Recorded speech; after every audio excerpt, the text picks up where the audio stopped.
Hello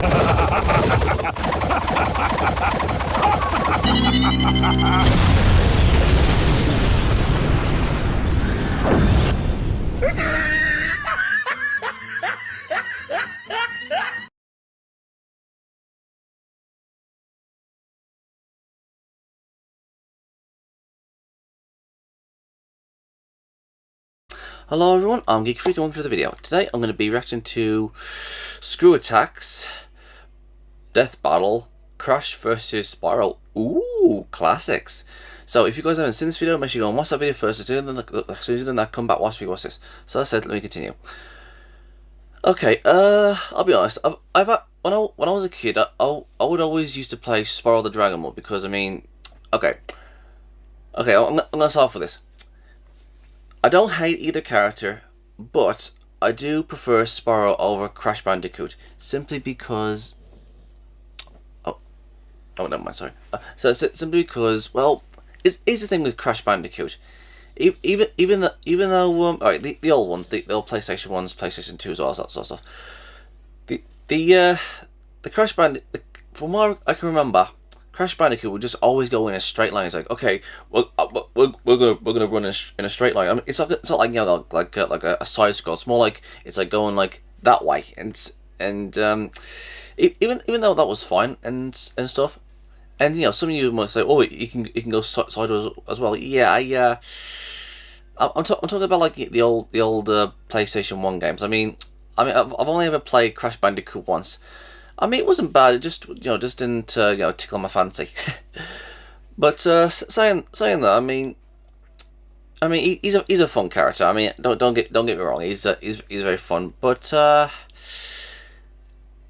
actually played Spyro more than I did with Crash Bandicoot. I mean, Spyro. I mean, Spyro's a dragon. I mean, how can you not like him? And with Spyro, I mean, the first game was okay. I mean, it didn't have like a sort of like big baddie that you have to go against. Okay, that's a lie. There was like Nasty Norg, the main antagonist, but I mean, there wasn't really that much about him like there was with Ripto in the second game. I mean, the first game was the first game was sorry, hold on. Oh, never mind. Okay, sorry about that. The first game was like, okay, you gotta go all the way around these places to release the dragons, and you gotta get the diamonds, and I mean those diamonds, you know, are just so freaking awesome to collect, and you know you gotta go like after like, I mean the first Spyro Dragon was very fun, and I recommend you guys go and play them. When it came to the second one, it had, you know, the villain was like, you know, more you know. You know, you could like okay, you didn't like interact with him most, but I mean, yeah, it had like a sort of like story. I mean, it was much better than, you know, Nasty Norg, which, you know, you just like saw. Oh yeah, there's Nasty Norg. You saw him in the beginning, and you don't see him until the freaking end. I mean, that I was doing Ripto as a story. I mean, he wants to take over the dimension that he's in, and these people, you know, tries to find a dimension where they can find a dragon to help them to beat Ripto, and Ripto was fun. I liked him. I think he's like one of my favorite out of all the the Spiral villains. Or maybe that's just the nostalgia saying. The third game, which was like this queen lizard that was trying to get like all the dragon eggs. And I mean, is the thing. I think she. Well, no, she has a lot more you know, backstory than what Ripto has. I mean, even though, you know, she's like, you know, the better villain, I prefer Ripto because I mean, I think number 2 was the more I'll say this. I think the third game of Spyro was you know, more, I don't know, relaxing, but at the same time fun. I mean, don't get me wrong. The third one had like, you know, characters you can play with. I mean, you can go to these other dimensions. It was great. I mean, I prefer the second one, but I know the third one is better. If you know what I'm saying. I mean, you can have like how do I say this? It's like it's like this. I like the series Monster, yeah, the anime, and I also like Death Note. Now, I mean, I can say that even though Monster is is my favorite anime series of all time, I will say that Death Note is better when it comes to its intensity. I mean, everybody knows Death Note. Everybody watches it. Everyone loves it.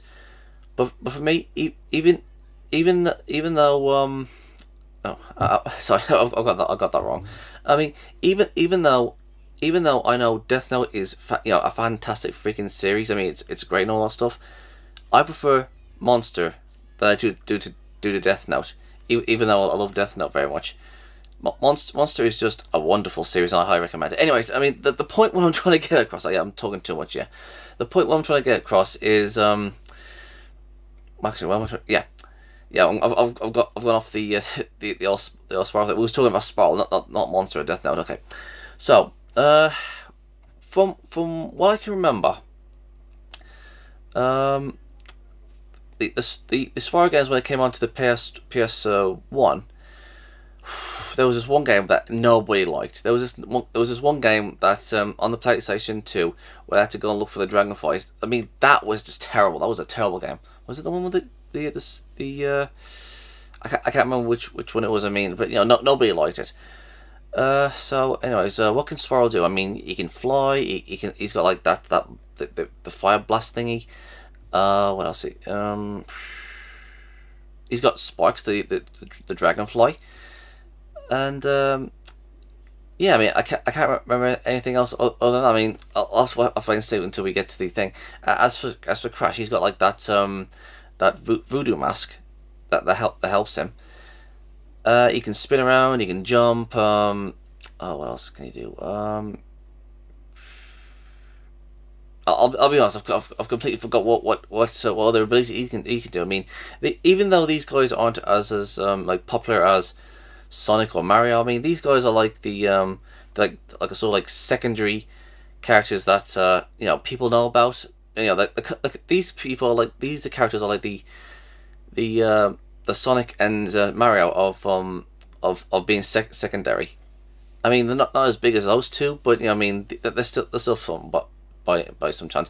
But saying that, these two have had a crossover once. It was on the Game Boy, but yeah, I mean, seriously, who's going to play that on the Game Boy? Anyways, so who do I think is going to win in this fight? Well, let me think. That's a tough one. That is a tough one. I actually want Spyro to win. He's got like loads of abilities and stuff like that. There's the Skylanders thing as well. But I think Crash might actually win this one, simply because I think he's a lot more stronger, more durable. But saying that, it's hard to say. But I want Spyro to win, but I think Crash is going to win. Or actually no, I don't know who's going to win, but I want Spyro to win. So with that said and done, let's get to watching. Something tells me this is going to be a fun death battle. Okay, so this is Death Battle Crash Bandicoot versus Spyro, and 3, 2, 1, and go! Yay! This is going to be so much fun. The early 1990s played host to one of the biggest battlegrounds the world had ever seen. It was awesome. The Console Wars. Nintendo and Sega's mascots were locked in a merciless duel over the gaming throne. But when the smoke cleared, a surprise third challenger was rising to the top. The Sony PlayStation. And it didn't have just one mascot, it had two. Crash Bandicoot, the mutated marsupial from Down Under. And Spyro the Dragon, the powerful purple hero of the Dragon Realm. He's Wiz and I'm Boomstick. And it's our job to analyze their weapons, armor, and skills to find out who would win a death battle. Ooh. Quick. Listen, I admire another brilliant doctor of science as much as the next guy, especially those with grand plans to take over the world. Of course. But I'm not sure Dr. Neo Cortex makes the cut. Why not? He's an evil genius who made a mutant Aussie army of animals to take over the world. Hey? Sure, but when it came time to assign a general for this army, Cortex chose, of all things, a bandicoot. Hey? A band of what? You're making that up. It's a real animal. Look. Oh, hey, it's kinda cute. How's that little thing gonna take over the world? With the Evolvo Ray, Cortex did successfully mutate it into a powerful beast. However, when he tried to brainwash the creature, he utterly failed to create his fearsome general. Instead, he got Crash Bandicoot. So Cortex threw him out like trash, and Crash became his worst nemesis ever.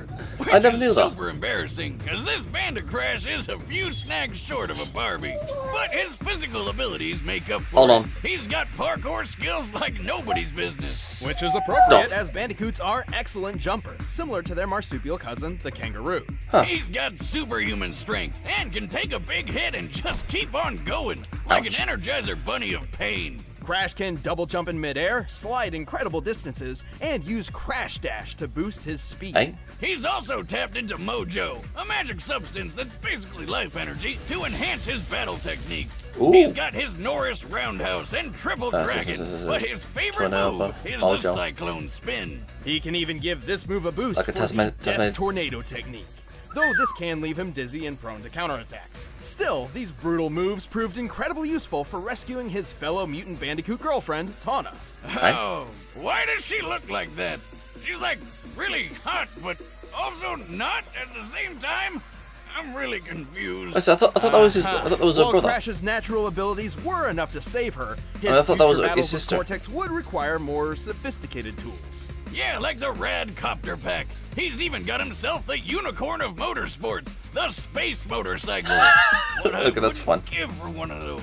To increase his firepower, he carries a special bazooka that uses a naturally occurring and easily attainable form of ammunition, Oh, cool. Wampa fruits. The same kind of fruit shooter that's on his power loader suit from Alien. I mean, this completely generic looking mech. But why fruit? I can't imagine it's a particularly effective projectile. I don't know, Wiz. Remember that time I shot you with my potato gun? You were stuck in a coma for like a month. Wait, what? You told me I lost that month because my time travel wristwatch finally worked. Well, where's Crash getting all this cool tech? He can't be building it all himself. He's True. pretty dumb. They're all thanks to his kid sister, Coco, who's 10 times Ah. the inventor Cortex is. Okay. But Crash isn't really dumb. He just lacks communication skills. He actually shows many symptoms of autism. Some people with autism, known as savants, are extraordinarily gifted in particular skill sets, and I think that describes Crash perfectly. While he may not know how to hold a conversation, he is a superb athlete and puzzle solver. Well, I'm sure it helps that he's surrounded by friends who have encourage that. his better traits. Hey, that was a good one. Like Aku Aku, his magical mask foster dad, who's basically a god. Lucky bastard. Aku Aku's magical mojo prowess is quite impressive. He's very protective of Crash and will often step in when Crash is in trouble. But not always. Wiz, why can he teleport across dimensions on his own, but can't teleport Crash very far at all? This is as far as I can take us. We'll have to fight our way to the robot's interior and save your sister. Well, perhaps his fatherly intuition is kicking in, encouraging Crash to learn from his own mistakes and become his own man, or bandicoot. Yeah, maybe he's just being a dick. Well, thanks to Aku Aku and his own amazing abilities, Crash Okay. has performed some incredible feats while stopping Cortex's plans time and time again. He's strong enough to lift his adopted brother Crunch over his head. Crunch. Since Crunch is at least twice as big as Crash, that So would mean that's, Crash's entry, strength blah, is blah, blah. similar to the world's best Yeah, I powerlifter. think His cyclone I attack think can generate enough Crash is force to gonna get lift this one. this large boulder and throw it so hard it shatters on impact. Ouch. Comparing its size to Crash, that boulder must weigh nearly 8 tons. He's also fast enough to outrun polar bears, which can move up to 25 miles per hour. But Crash really shines when it comes to durability. Just look at how well he holds up after taking 112 falling wooden crates to the face. Damn. Where do they all come from? I bet it's Aku Aku's fault. And he's right back up like it didn't even happen. What a champ. Crash has Damn. endured an explosion of 23 crates of TNT all at once, which, given their size, could potentially level a city block. Whoa! And with the help of Aku Aku, he even survived a crash landing from outer space. What the heck is up with his hair? This vessel was likely falling at 17,500 miles per hour, similar to the space shuttle's He's typical gonna pull on the re-entry, mask. which means the force of its collision would be equivalent to more than 2 million tons of TNT. Damn. Hey, but why didn't Aku Aku just teleport them to safety? I can't believe we're okay. Oh, are you kidding me, Aku? You know what you did, or didn't do. But what's the saying? Any Crash you can walk away from, right? Plus, given how easy it is for Crash's enemies to lure him into traps, his absurd durability is crucial. Well, Crash isn't perfect, but with his amazing abilities and a little bit of mojo, he's saved the whole world many times over. And after years of this, he even finally learned how to speak. Now let's go home and eat pancakes. Pancakes! Damn. Wait, that's it? Prophecy tells of a special purple dragon Okay, born every Spyro. 10 generations, destined to be a hero of his age. This was the legend of Spyro. But when the ancient Dark Master Malefor learned of this, he swore to destroy Spyro before he even hatched. By the way, there are at least 3 different timelines for Spyro, but we're mainly sticking with the Legend of Spyro version, because he can do pretty much anything the other ones can, and more. Plus, I think they're all the same Spyro reincarnated anyway, since that's what the prophecy says, and look, that's totally Skylands being made at the end of Dawn of the Dragon. Wild fan theories aside, Spyro was saved from Malefor's wrath by Ignite, a guardian dragon. He decided to pull a Moses and send Spyro's egg floating down a river to who knows where. Okay, why do so many stories start with people just throwing babies into rivers? That's never a good idea. Wrong, Wiz. It worked out fine for Spyro. He was found and adopted by a family of dragonflies. And even without fellow dragons around, Spyro grew up to be a pretty good fighter. He's strong, tough, and makes good use of his horns, tail, and claws. But not his wings. Not yet. Without a dragon's parentage, Spyro remained mostly grounded during his childhood. But he got pretty good at using his head. Oh, I remember The this. fun That was way, fun. Not the brainy stuff. You do not Jeez want to Louise, be on I the remember other that end game. of That his was charge awesome. attack. But one fateful day, everything changed. During a game of hide and seek with his quote-unquote brother, Sparks, they got into a bit of monkey business and, in desperation, Spyro unexpectedly breathed fire. This was Spyro's first hint that he was adopted. Hold up. No. You mean he thought he was an actual dragonfly the whole time? I can think of a few other hints, like, I Damn. don't know, anytime he saw his reflection. This revelation prompted Spyro to go on a journey in search of his true home among other dragons. Oh, and Sparks tagged along to help find treasure and protect his dragon brother from harm. Not like he needed it. He's the chosen one, bitch. He's got a bunch of awesome dragon powers. Okay, As cool. a purple dragon, Spyro was Dragon not time. limited What's to just dragon his time? fire breath. After finding and rescuing 4 great dragon guardians, they each became his teachers in the arts of elemental combat. Ignitus taught Spyro how to control fire and focus it into huge blasts. Voltaire showed him how to use electric breath to stun enemies and toss them through the air. Cyril taught him to freeze foes solid and fire ice shards. And Parador showed him how to use earth breath to split rocks Damn. and roll up into a ball. Spyro also honed his physical Skills, and chi combat claws, with the blah, blah, martial blah, art of Dragon Kata. Oh, and he finally learned how to fly. Awesome. Time. Speaking of which, Spyro learned how to briefly slow down time to improve his reactions. Oh, damn. But all of this led to Spyro learning the ultimate element. What? The convexity breath. Ether. What? Convexity. It's ether. No, stupid, everyone calls it convexity. Oh, okay. Purple dragons like Spyro can use a mysterious energy that is Dimension. essentially the spiritual life force of the universe. While it's never officially named in canon, lead concept artist Jared Polin has gone on record to clarify its name and properties, and he calls it Ether. Eat that, boomstick. Don't convex me, Wiz. True fans know I'm right. Ether is an extremely powerful element which binds the fates of the living and the dead. With Ether, Spyro pulls from the 4 elements to create energy which, according to Polin, has power comparable to that of an atom smasher. Isn't that the thing that shoots an atom around at light speed for all sorts of sciencey stuff? Yes, they're particle accelerators with a moving photon beam containing 362 megajoules of energy. Yeah, I said that. This beam can slice through a human skull in a nanosecond. Just like what happened to Russian scientist Anatoly Bugorsky when he stuck his head in one of them. Why the hell would he do that? God, being Russian must be hard. Bugorsky took a beam less than a molecule thick through the skull, which obliterated all matter in its path in an instant. While he survived, half of his face around the microscopic hole in his head swelled, peeled apart, and was permanently paralyzed, while he experienced a blinding light he described as brighter than 1,000 suns. Hey, Spyro, what was that about? I don't really know. I just felt like I had to hit it. And when I did, the power of 1,000 suns surged through my body. Just imagine if that beam was the size of Okay, that was Spyro's scary. super breath. No, wait, you don't need to. We've seen what it's like when he killed the Ape King. Of course, Spyro's ether powers have other uses as well, such as curing his fellow dragon Cinder of Malfor's corruption. Is he shooting ghosts at her? What kind of magic were they smoking when they came up with that? But ether is dependent on a balance between light and dark. Should a purple dragon about his fall super prey breath? to I their wanna see own that. anger and hatred, they risk being consumed by dark ether, or nether, transforming into a blackened, rage-filled form.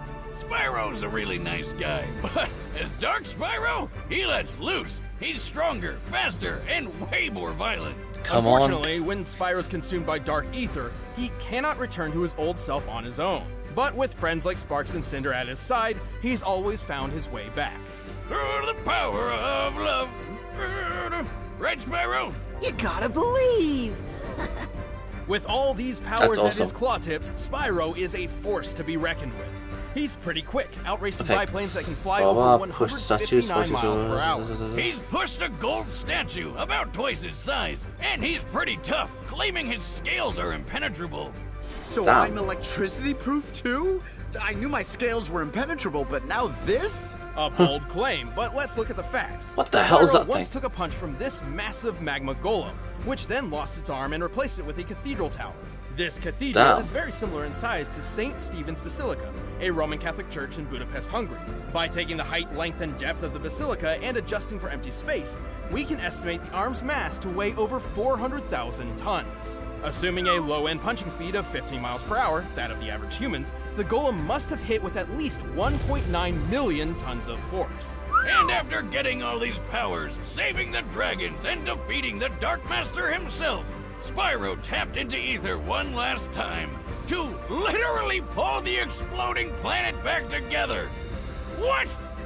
How the hell? Damn. I'd say a mix of the power of love, magic of friendship, and a smidgen of prophetic destiny. Wiz, I want a pet dragon more than anything. It's a sad sight, Sparks. Another noble warrior falls victim to the plague of love. Oh, Just that look was from, away. that's that was from the third movie. All right, the combatants are set. Let's end this debate once and for all. I'm But excited. first, let me tell you about the mascot Bastards. of good food, Blue Apron. 5 minutes? Under 5 minutes? Are you serious? Ugh. Okay, we love an analysis. We love a good fight. Okay, 10 minutes of okay, now I'm starting to get hungry. Okay, it should be around somewhere around like 15 to 10 minutes of like analyzing what the characters have. 10 minutes of fighting, and then another 5 to 10 minutes of explaining why these characters would win or lose. Come on. And they give us like 5 freaking minutes, no, a few minutes of fighting and a few minutes of saying Now, that, you're says, probably shouting okay, at here's the your winner, screen. here's Where do why. I sign up? balls. Well, Blue Apron is treating Death Battle viewers Absolute to balls. $30 off your first order. If you They visit better give us at least blueapron.com/battle. So about check 40 out minutes this of Goku week's vs. menu and Superman get 3. your $30 off at blueapron.com/battle. But right Jeez, now, I'm hungry. it's time for a death battle! Okay, come on, Spyro. Okay, see, this is what I like. Not like the animation like with Mario and Sonic.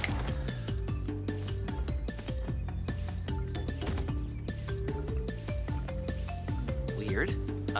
What are you doing?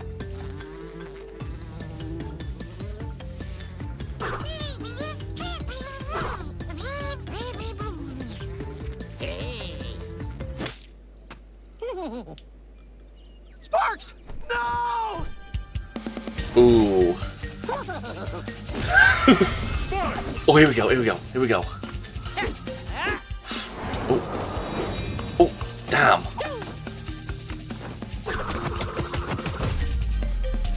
You know, I'm rooting for the underdog.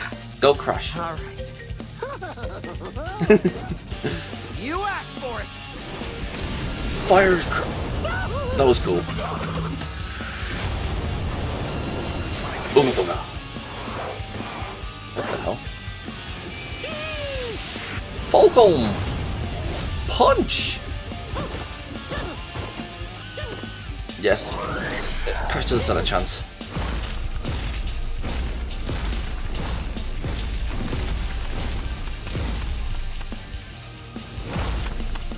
What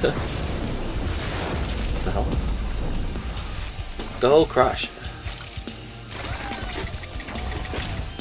Oh, that thing was so cool. Wait a sec, was that a fruit? Oh, I love his reaction to that. Was that a fruit? Seriously, what can that actually do anyways?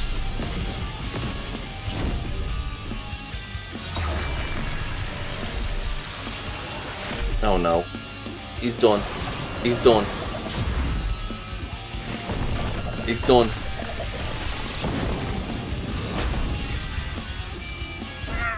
Woohoo! Stay right.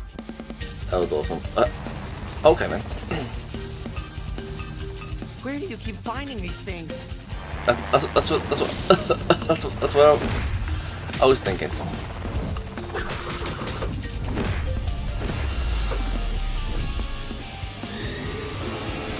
Chaos. Done with this.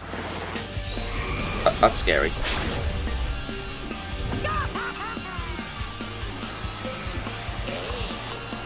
What?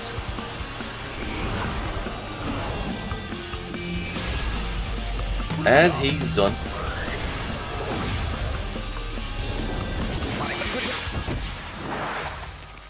Holy smaroli! Nobody messes with me, pal. That was scary. I don't think Aku Aku's gonna pull Crash from the grave after that. Spyro had plenty of obvious advantages. His speedy flight let him control the pace of the battle, and his elemental arsenal gave him a much wider variety of attacks than Crash had ever seen in a one-on-one fight. Even with his extraordinary puzzle-solving skills, Crash was simply overwhelmed. But surprisingly, this wasn't nearly as one-sided as it looked on paper. With the strength to throw an 8-ton boulder, Crash was actually stronger than Spyro. And both of them had survived impacts worth around 2 million tons of force. How convenient! It's almost like they planned this all along. To be fair, we did have to lowball Spyro's durability against the Golem's punch. However, both of them had shown durability, which far exceeded much of their attack capability. So even with his gadgets, Crash really didn't have a good way to hurt Spyro very much. That's true. But the funny thing is, Spyro didn't have many attacks that could firmly hurt Crash either. They were both just too tough. Well, until Spyro used the Ether Breath, which could literally break matter Aku apart has been at an defeated atomic on level. hard force Not even weaker Aku than- Aku could save Crash Okay. from a beam that intense. I guess Crash just couldn't spin this one. The winner is Spyro the Dragon. That was awesome. Hey guys, thanks for watching this episode of Death Battle. If you want to get the battle music for yourself, you can get it by clicking the link below. And if you guys want to see exclusive commentary on this episode, click that little box over there, first membership trial.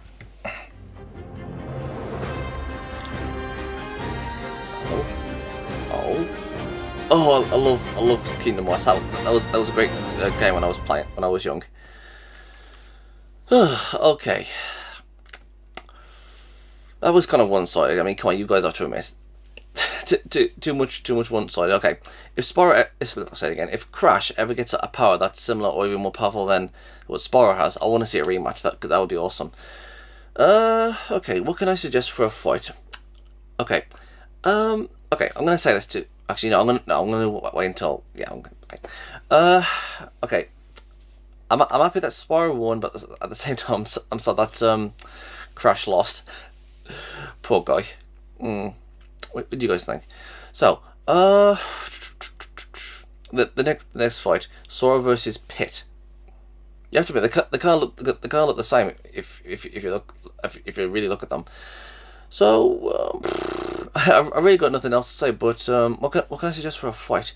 Well, what about oh, it is one.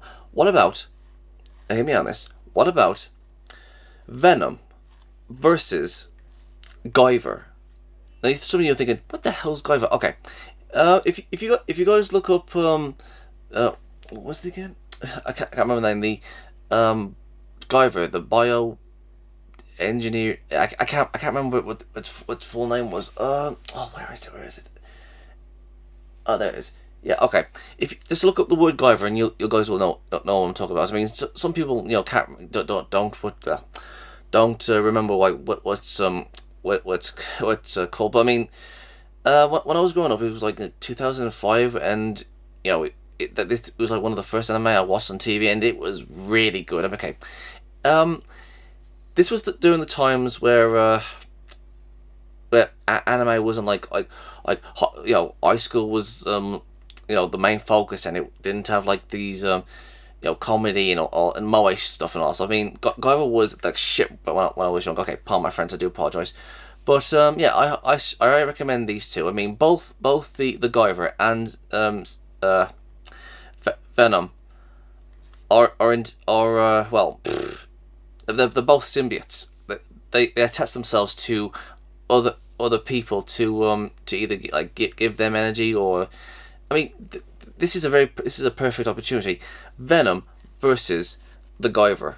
I mean, look it up. Look up Guyver, and you'll see that these two characters are very similar. So what else? No, that'll do for now. So rest in peace, Crash. So if there's anything you guys want me to react to, just leave it in the comment section below, and I will get to that video as soon as I can. And I'll see you guys next time. Peace out. Thank you guys for watching, and if there's a series you want me to check out and review and give my thoughts on it, or if there's a top 10 list you want me to do, or any reactions, or responses, or rants on anything geeky, just leave links and comments in the comment sections below, and I'll get to them as soon as I can. And if you guys want to follow me on my social medias, I'm on minds.com, Twitch, Dailymotion, and Hatron, Reddit, BitChute, aka the new YouTube, DeviantArt, Discord, VidMe, Gab, Twitter, Tumblr, Patreon, GoFundMe, PayPal, and my other social medias are down there in the description box below, so if you want to go and check them out, please do. And don't forget to subscribe and share this video. And please go and check out my new skeptic channel, Gypsy Freak. It's also down there in the description box below. Peace out.